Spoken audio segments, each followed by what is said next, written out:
श्री परमज्योति भगवती भगवानकर चमत्कार।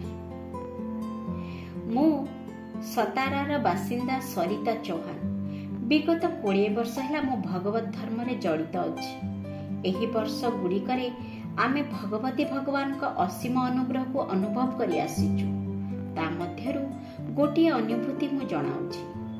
आम पुओ वर्तमान माध्यमिक स्कूल रे पढ़ुछि। से प्राथमिक स्कूल रे पाठ पढ़िबा समय आमे ता नारे निरंतर अभियोग शुणी आसीचु। अभियोग थिला जे से श्रेणी रे निज स्थान रे बसे नाही। से भीषण चंचल, पाठ पढ़ारे ध्यान न दे श्रेणी रे सब बेले बुलुथाय। स्कूल घर को फेरी मध्य स्कूल रे दिया जाइथवा पाठ पढ़ा करे नाही कि बही खोले नाही। कौनसी परामर्श किंबा बाध्यबाधकता ता पे काम करिला नाही। से बाहर खेलुथिबा किंबा साही रे बुलुथिला।